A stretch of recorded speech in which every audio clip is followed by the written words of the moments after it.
Thank you, Robin. Here to talk more about today's meeting, as well as the search for solutions to Kansas City's gun violence problem, we are joined live by Mayor Quinton Lucas and Moms Demand Action Executive President Angela Farrell-Zavala. Welcome to you both. Thanks for coming in early. Mayor Lucas, later today you plan on announcing, it said, new measures to crack down on gun violence. This is a problem, as you know, that's been plaguing Kansas City for years. Can you give us a little bit of a sneak peek? What sort of measures are going to turn the tide here? Frankly, it's going to be a number of different measures, some of which include regulations that get these modified handguns that are turning into machine guns off of our streets. The others would outlaw the transfer of ammunition to minors, something that should have been done long ago. But more than that, and some of what we're talking about today, is how do we continue to have a violence prevention focus to what we're doing? We recognize that having enough laws, having enough jail spaces, all these other solutions we've been trying for decades won't be enough. We need to invest in our community, and we need to be real about the fact that gun homicides, gun suicides, and gun tragedies are a real problem in this city, and they are a big part of why we continue to see this trend of increasing homicides year after year. And the conversation you were having today includes Moms Demand Action, and Moms Demand Action has a history of focusing on school shootings and violence with our youth. How does that translate to working on a municipality?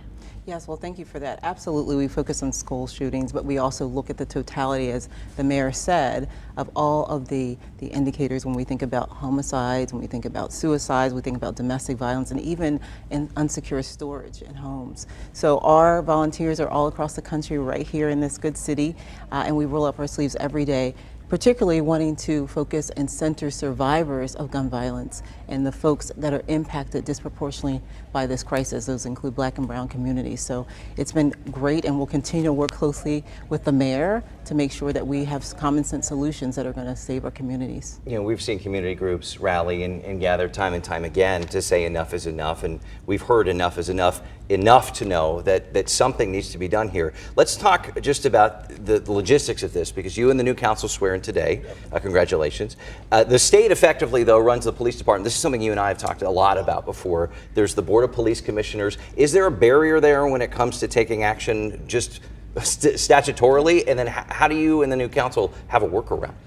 Sure, there's a challenge, but the reality of being a mayor, and something I've learned, frankly, from Moms Demand, and I think part of that group's origins was to say that we know there are challenges, but we're still going to try to get stuff done, because there are still people who are dying, who are being hurt on our streets each day. So we will use influence through every avenue we can. When we talk about safe storage for guns, that's not really so much as a law that we're putting in place here in Kansas City. It's reminding people of the harms that can be wrought by leaving guns out. When we talk about some of the ordinances that we're passing, we're working within Missouri's preemption laws to try to get them passed. And so for us, we recognize the challenges, but we're saying in spite of them, we will do better. Because the 116, I believe, homicides, perhaps more with this morning, as we just heard, are irreversible tragedies, and they're the sort of thing we have to be committed to stopping. We know that Governor Laura Kelly is going to be part of this too. Was Governor Parson invited to this? Have you heard of that? Yeah, absolutely. I invited Governor Parson to the inauguration and to our festivities. He came to Kansas City late last week. We continue to have a strong working relationship, however, probably disagreeing on some of these issues. That said, we'll work with anybody, Democratic or Republican or independent, to make sure we're addressing these concerns long term. All right, Mayor Quinton Lucas, Angela Farrell-Zavala, thank you so much for having this conversation and continued conversation later this morning, which we'll have on KMBC 9 News.